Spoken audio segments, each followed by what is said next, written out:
Hello everyone, welcome to AY study. तो friends, हम लोग जो है यहाँ पे पुलिस री एग्ज़ाम जो होने वाला है 2024 का, उसके क्वेश्चंस को यहाँ पे कर रहे हैं जो पीवाईक्यू हैं। ठीक है, तो हम लोग इसके पहले जो है 3 सेट कर चुके हैं, अभी जो है चौथा करेंगे आज। ठीक है, तो चलिए फिर हम लोग जो है क्वेश्चन शुरू करते हैं। तो इसमें पहला क्वेश्चन कह रहा है, निम्नलिखित में से भारतीय अर्थव्यवस्था में सब्सिडी या आर्थिक सहायता का वर्णन करने के लिए कौन सा विकल्प सही है। तो कौन सा विकल्प इसमें से बता रहा है सच में कि अर्थव्यवस्था में सब्सिडी या आर्थिक सहायता का वर्णन कर रहा है। ठीक है, तो इसका जो बी आंसर है, देश की सरकार से एक उद्यम या एक उद्योग के लिए धन का हस्तांतरण, ये जो है यहाँ पे सही हो जाएगा। तो सब्सिडी जो है आर्थिक सहायता का सुलभ साधन है एवं इसके माध्यम से आर्थिक विषमता के उन्मूलन जैसे लक्ष्यों को पूरा किया जा सकता है। वास्तव में यह देश की सरकार द्वारा अंत्योदय वर्गों के लिए धन हस्तांतरण का बेहतर माध्यम है। आगे देखते हैं दूसरा क्वेश्चन। इसमें कह रहा है कि भारत के संविधान की अनुसूचियों की कुल संख्या है। तो अनुसूचियों की कुल संख्या कितनी है, तो 12 हो जाएगी। ठीक है, तो भारत के संविधान की अनुसूचियों की कुल संख्या 12 है। वर्तमान समय में 448 अनुच्छेद, 25 भाग और 12 अनुसूचियां हैं। संविधान लागू होने के समय संविधान में 395 अनुच्छेद, 8 अनुसूचियां और 22 भाग थे। तो ये भी ध्यान रखना है कि जब संविधान लागू हुआ था तब क्या क्या था संविधान में, और उसके बाद जो है क्या क्या हुआ। नेक्स्ट क्वेश्चन देखते हैं। जीएसटी के लिए संविधान संशोधन के परिणाम स्वरूप संविधान में निम्नलिखित में से कौन सा अनुच्छेद डाला गया है। तो यह है अनुच्छेद 246A, 246A। ठीक है, तो संविधान के अनुच्छेद 246A, जिसे संविधान के 101वें संविधान संशोधन अधिनियम 2016 द्वारा पेश किया गया। तो ये भी ध्यान रखिएगा कौन सा संविधान संशोधन है, 101वां अधिनियम 2016। संसद और राज्य विधानसभाओं को जीएसटी के संबंध में कानून बनाने के लिए समवर्ती शक्तियां प्रदत्त करता है। ठीक है, किसको, राज्य विधानसभाओं को और संसद को। आगे देखते हैं नेक्स्ट क्वेश्चन जो चौथा है। इसमें कह रहा है सिंगापुर की मुद्रा कौन सी है। तो सिंगापुर की मुद्रा बताना है, तो ये हो जाएगा सिंगापुर डॉलर। ठीक है, सिंगापुर डॉलर हो जाएगा। और अगर राजधानी देखें, इसकी राजधानी जो है सिंगापुर नगर है। सिंगापुर में मुख्य रूप से अंग्रेजी, चीनी, मलय और तमिल प्रचलित है। मलय जो है यहाँ की राष्ट्रीय भाषा है। सिंगापुर का राष्ट्रवाक्य जो है माजुला सिंगापुर है। ठीक है, तो ये था सिंगापुर के बारे में। अब आगे देखते हैं पांचवा क्वेश्चन जो है उसके बारे में। तो यहाँ पे कह रहा है कि पानी का घनत्व अधिकतम होता है। तो पानी का घनत्व अधिकतम कब होता है, ये बताना है। ठीक है, तो इसका आंसर हो जाएगा 4 डिग्री सेल्सियस पर, 4 डिग्री सेल्सियस पर। तो जल का अधिकतम घनत्व जो है 4 डिग्री सेल्सियस पर होता है। जल का रासायनिक नाम अगर देखें तो हाइड्रोजन ऑक्साइड है। जल का रासायनिक सूत्र जो है H2O है। पृथ्वी का लगभग 71% सतह जल से आच्छादित है। आगे देखते हैं नेक्स्ट क्वेश्चन 6 नंबर का। इसमें कह रहा है कि 82.5 डिग्री पूर्व, जिसे भारत के मानक मेरिडियन के रूप में चुना गया है, उत्तर प्रदेश के किस जिले से होकर गुजरती है। तो ये इलाहाबाद से होकर गुजरती है, इलाहाबाद के नैनी से होकर गुजरता है। ठीक है, तो यह जो है उत्तर प्रदेश के इलाहाबाद जिले से होकर गुजरती है। भारत का मानक GMT से 82.5 डिग्री पूर्व है, जिसका तात्पर्य है कि हमारा समय मानक समय के 5.5 घंटे आगे है। कितने घंटे आगे है, 5.5 घंटे आगे है। चलिए अब नेक्स्ट क्वेश्चन देखते हैं 7वां क्वेश्चन। इसमें कह रहा है कि भारत में स्वतंत्रता के बाद से कितनी बार नोटबंदी हुई है। तो कितनी बार हुई है, 2 बार हुई है। चलिए देख लेते हैं। भारत में स्वतंत्रता के बाद से 2 बार नोटबंदी हुई है। भारत में सर्वप्रथम विमुद्रीकरण नोटबंदी जो है भारत के चौथे प्रधानमंत्री मोरारजी देसाई के द्वारा सन 1978 में किया गया। तो ध्यान रखिएगा कौन से नंबर के प्रधानमंत्री थे, चौथे प्रधानमंत्री। इनका नाम क्या था, मोरारजी देसाई। कब किया गया था, 1978 में, जिसमें 1000 और 5000 के नोटों को बंद कर दिया गया। इसके पश्चात विमुद्रीकरण 8 नवंबर 2016 को भारत के प्रधानमंत्री नरेंद्र मोदी ने घोषणा की कि 500 और 1000 के नोट बंद किए जाएंगे। तो यहाँ पे देखना है कि यहाँ पे 500 और 1000 के नोट बंद किए गए हैं, और यहाँ पे 1000 और 5000 के नोट बंद किए गए थे। ठीक है, विमुद्रीकरण एक आर्थिक गतिविधि है जिसके अंतर्गत सरकार पुरानी मुद्रा को समाप्त कर देती है और नई मुद्रा चालू करती है। आगे देखते हैं अगला क्वेश्चन। तो यहाँ पे हम लोग देख रहे हैं ये करंट से रिलेटेड क्वेश्चन है। ठीक है, उत्तर प्रदेश की सरकार को 2020-21 में निम्नलिखित में से किस क्षेत्र में वस्तु व सेवा कर के रूप में सबसे अधिक राजस्व प्राप्त करने की उम्मीद थी। तो इस टाइप से अगर कोई नया क्वेश्चन बना होगा तो उसको आप लोग देख सकते हैं। बाकी चलिए आगे देखते हैं नेक्स्ट क्वेश्चन जो है इसमें कह रहा है कि भारत में जैन मान्यता के अनुसार एक तीर्थंकर को एक तीर्थ के संस्थापक के रूप में परिभाषित किया गया है। 24 तीर्थंकरों में से पहले कौन है? तो जो 24 तीर्थंकर हैं उस तीर्थंकर हैं उनमें से जो पहले हैं ये हैं ऋषभनाथ। ठीक है, ऋषभनाथ हैं। तो जैन धर्म के संस्थापक ऋषभनाथ से। जैन धर्म में कुल 24वें तीर्थंकर हुए हैं। 24वें तीर्थंकर महावीर स्वामी थे। पार्श्वनाथ जैन धर्म के 23वें तीर्थंकर थे। ऋषभनाथ जी का चिन्ह जो है बैल है, पार्श्वनाथ का चिन्ह सर्प है एवं महावीर स्वामी का जो चिन्ह है वो सिंह है। ठीक है, आगे देखते हैं। चलिए आगे देखते हैं। तो हम लोग देख लिए 24 तीर्थंकर यहाँ पे हो गए, पहले जो है ऋषभनाथ हो गए। ठीक है, नेक्स्ट देखते हैं 10वें नंबर का क्वेश्चन। इसमें कह रहा है कि पुलिस अनुसंधान एवं विकास ब्यूरो के तत्वावधान में निम्नलिखित में से कौन सा संस्थान स्थापित किया गया था? तो ये हो जाएगा केंद्रीय पुलिस प्रशिक्षण अकादमी। केंद्रीय पुलिस प्रशिक्षण अकादमी। तो पुलिस अनुसंधान एवं विकास ब्यूरो के तत्वावधान में केंद्रीय पुलिस प्रशिक्षण अकादमी की स्थापना की गई। यह भोपाल में स्थित है। कहाँ पे? भोपाल में।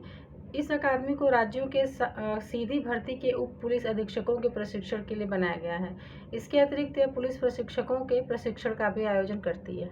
ठीक है, आगे देखते हैं नेक्स्ट क्वेश्चन।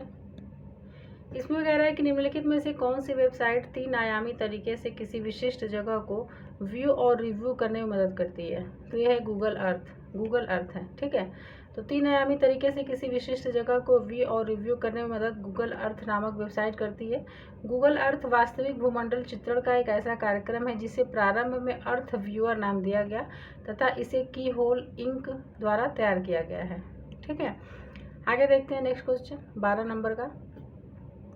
इसमें कह रहा है कि एम्पियर की एसआई इकाई बताइए। तो एम्पियर की जो एसआई इकाई है ये हो जाएगा विद्युत प्रवाह हो जाएगा। ठीक है, चलिए अब नेक्स्ट देखते हैं अगला क्वेश्चन 13वें नंबर का जो है। इसमें कह रहा है कि निम्नलिखित में से कौन सा विटामिन B6 का दूसरा नाम है? तो कौन सा विटामिन B6 का दूसरा नाम है ये बताना है। तो ये हो जाएगा पैरिडॉक्सिन। विटामिन B6 का दूसरा नाम पैरिडॉक्सिन है। इस तरह के क्वेश्चन बहुत बार पूछता है, खासकर जो विटामिन बी से रिलेटेड जो विटामिन है उसके बारे में। ठीक है, और बी कॉम्प्लेक्स विटामिन समूह के 8 विटामिनों में से एक है। विटामिन B6 बॉडी को फिट और हेल्दी बनाए रखने में बहुत ही लाभकारी है। विटामिन B6 हासिल करने का बेहतर माध्यम चिकन का मांस, मछली, आलू और मकई है। चलते हैं नेक्स्ट देखते हैं अगला क्वेश्चन। इसमें कह रहा है कि केंद्रीय पुलिस प्रशिक्षण अकादमी कहाँ स्थित है? तो केंद्रीय पुलिस प्रशिक्षण अकादमी जो है भोपाल में स्थित है। ठीक है, कहाँ स्थित है? भोपाल में स्थित है। अभी हम लोग देखे थे यहाँ पे एक्सप्लेनेशन पढ़े थे तो उसमें आया था। तो पुलिस अनुसंधान एवं विकास ब्यूरो के तत्वावधान में केंद्रीय पुलिस प्रशिक्षण अकादमी की स्थापना की गई। यह जो है भोपाल में स्थित है। आगे देखते हैं नेक्स्ट क्वेश्चन। अब यहाँ पे है कि इरिडियम परत की खोज किसने की और नोबेल पुरस्कार भी जीता? किसकी खोज? इरिडियम परत की। तो इसकी जो खोज की थी लुइस अल्वारेज ने और इसके लिए इन्हें नोबेल पुरस्कार भी मिला था। ठीक है, तो इरिडियम परत की खोज लुइस अल्वारेज ने की थी और इन्हें नोबेल पुरस्कार भी प्राप्त हुआ। इरिडियम धातुओं के प्लैटिनम समूह का एक सदस्य है। किसके? प्लैटिनम समूह का सदस्य है। सबसे पहले तेना ने 1804 में ऑस्मी इरिडियम नामक मिश्रण से इसको प्राप्त किया। यह बहुत कठोर धातु है, लगभग 2450 डिग्री सेंटीग्रेड पर पिघलती है और इसका आपेक्षिक घनत्व देखें तो 22.4 है। आगे देखते हैं नेक्स्ट क्वेश्चन। ये करंट का क्वेश्चन है। ठीक है, तो इसको हम लोग अभी छोड़ते हैं, आगे देखते हैं। ये भी देखिए करंट का क्वेश्चन दिया हुआ है यहाँ पे। ठीक है, तो इसको भी जो है हम लोग अभी रहने देते हैं। इससे रिलेटेड कोई क्वेश्चन अगर बना होगा तो आप लोग देख लीजिएगा करंट का। बाकी करंट का भी जो है वीडियो लाया जाएगा। ठीक है, करंट अफेयर भी पढ़ाया जाएगा जनवरी से लेकर के जुलाई तक का जो करंट अफेयर है आपके एग्ज़ाम के लिए काफ़ी रिवीजन करने के लिए अच्छा रहेगा। चलिए अब नेक्स्ट देखते हैं। फिर इसमें कह रहा है कि निम्नलिखित में से कौन सी पुस्तक अलेक्जेंडर ड्यूमा द्वारा लिखी गई है? तो यह है द थ्री मस्केटियर्स नामक पुस्तक के लेखक अलेक्जेंडर ड्यूमा हैं। अलेक्जेंडर ड्यूमा एक फ्रांसीसी लेखक थे। इनकी रचनाओं का कई भाषाओं में अनुवाद किया गया है और वे सबसे अधिक पढ़े जाने वाली फ्रांसीसी लेखकों में से एक हैं। आगे देखते हैं अब नेक्स्ट क्वेश्चन। बुक का नाम याद रखिएगा, किसकी बुक है ये? नेक्स्ट है कि निम्नलिखित में से कौन सा दिन केंद्रीय रिजर्व पुलिस बल CRPF के स्थापना दिवस के रूप में मनाया जाता है? तो यह 27 जुलाई 27 जुलाई को जो है CRPF दिवस मनाया जाता है। तो केंद्रीय रिजर्व पुलिस बल का स्थापना दिवस 27 जुलाई को मनाया जाता है। केंद्रीय रिजर्व पुलिस बल की स्थापना अगर देखें तो 27 जुलाई 1939 को क्राउन रिप्रेजेंटेटिव्स पुलिस के रूप में हुआ था। तो ये डायरेक्ट पूछ लेता है कब हुआ था, तो 27 जुलाई 1939 को इसकी स्थापना हुई थी। और यह जो है 28 दिसंबर 1949 को CRPF अधिनियम के अधिनियमित होने पर केंद्रीय रिजर्व पुलिस बल बन गया। कब बन गया? 28 दिसंबर 1949 को। ठीक है, नेक्स्ट क्वेश्चन देखते हैं 20 नंबर का। तो देख रहे हैं यहाँ पे भी जो है 18-19 की अवधि के दौरान राष्ट्रीय मानवाधिकार आयोग के अध्यक्ष के बारे में पूछ रहा था। तो उस समय कौन थे? तो ये हो गया। अभी नेक्स्ट जो इस टाइम पे होंगे प्रेजेंट में, उनको आप लोग देख लीजिए। चलते हैं नेक्स्ट क्वेश्चन देखते हैं।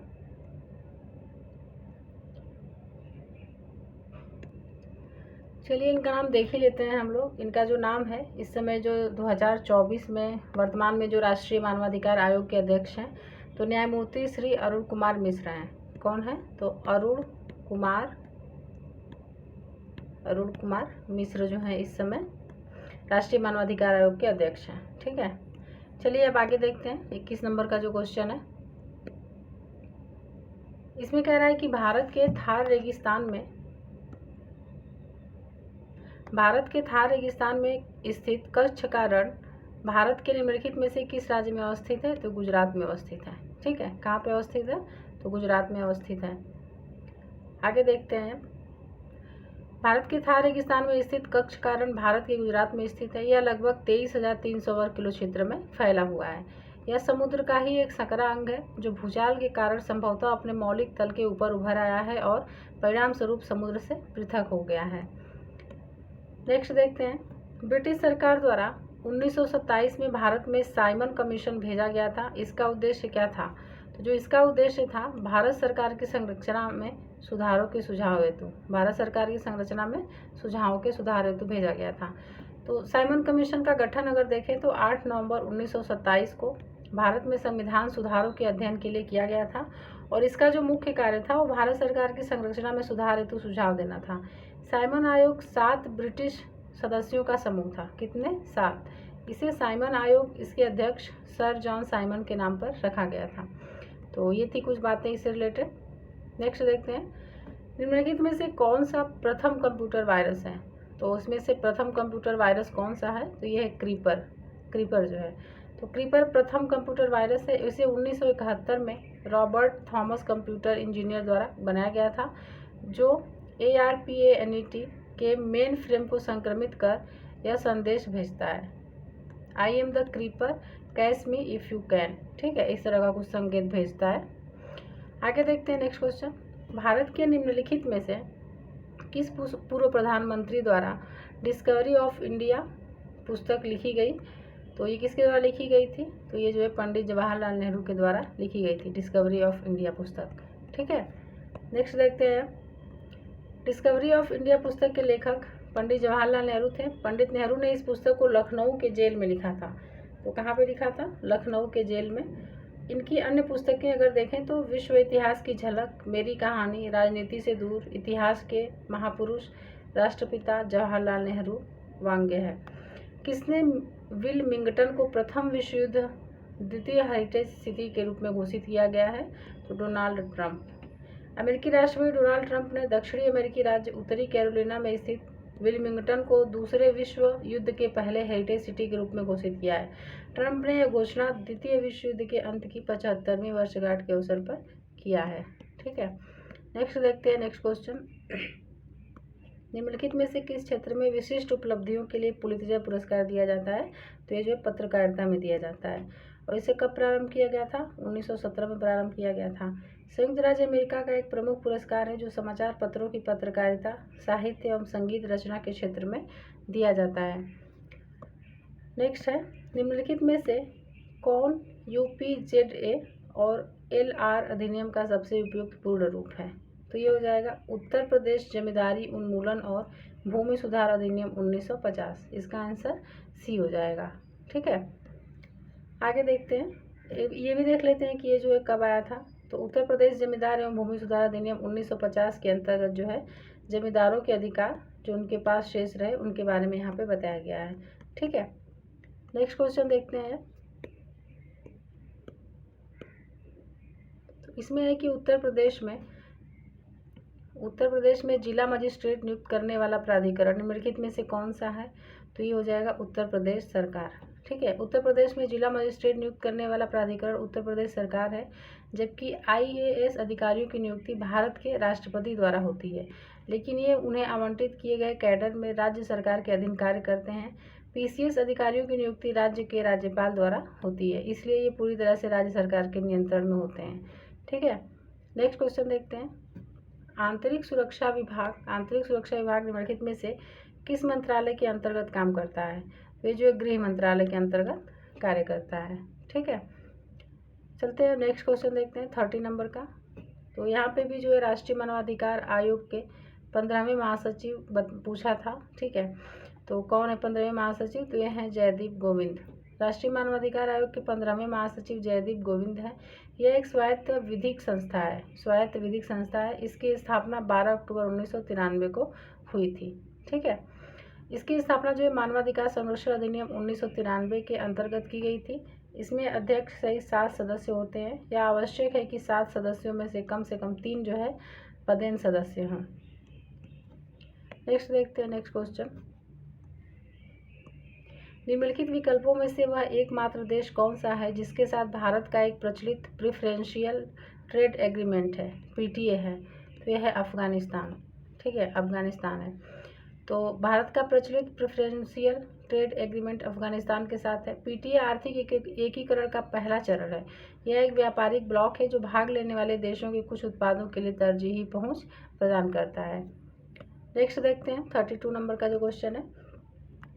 निम्नलिखित में से कौन सा बाल गंगाधर तिलक द्वारा किया गया साहित्यिक कार्य है? तो ये हो जाएगा द ओरायन। बाल गंगाधर तिलक द्वारा किया गया साहित्यिक कार्य है। बाल गंगाधर तिलक एक राष्ट्रवादी समाज सुधारक के रूप में कार्य किए। इसके प्रमुख पुस्तकें जो हैं इनकी अगर देखें तो गीता रहस्य, the Arctic home of the Vedas, वेदों का काल और वेदांग ज्योतिष आदि जो हैं इनकी पुस्तकें रही हैं। नेक्स्ट है हाइड्रोग्राफी के क्षेत्र में सहयोग के लिए निम्नलिखित में से किस देश ने भारत के साथ समझौता ज्ञापन पर हस्ताक्षर किया है? तो ये मालदीव है। ये करंट का क्वेश्चन था। ठीक है, नेक्स्ट क्वेश्चन देखते हैं। योग का वर्णन निम्नलिखित में से किस वेद में किया गया है? तो अगर योग का वर्णन देखें किस वेद में किया गया है तो ऋग्वेद में किया गया है। योग का वर्णन ऋग्वेद में है। योग के जनक महर्षि पतंजलि हैं। महर्षि पतंजलि की जन्मभूमि अवध प्रांत के गोंडा में है। कहाँ पे है? अवध प्रांत के गोंडा में। योग शब्द की उत्पत्ति संस्कृत धातु युज से हुई है, जिसका अर्थ व्यक्तिगत चेतना या आत्मा का सार्वभौमिक चेतना या रूह से मिलन होता है। अब हम लोग आ गए 35 नंबर के क्वेश्चन पे, तो इसको देखते हैं। ठीक है,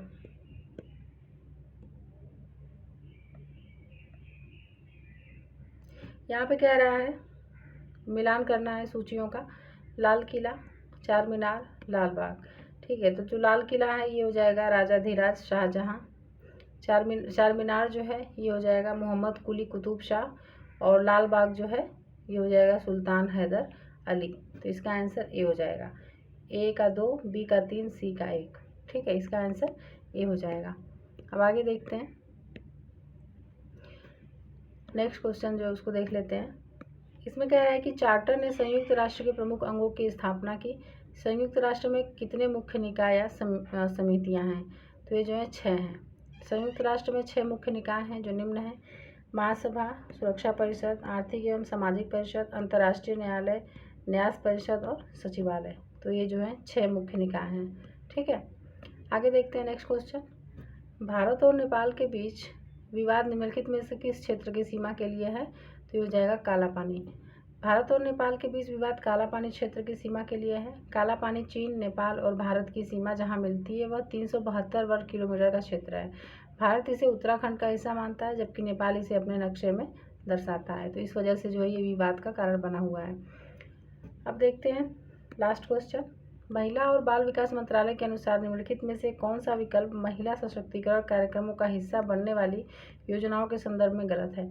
तो बेटी बचाओ बेटी पढ़ाओ, आयुष्मान भारत योजना, महिला ई हार्ट, स्वाधार गृह। तो इसका आंसर बी हो जाएगा। ठीक है, बी हो जाएगा।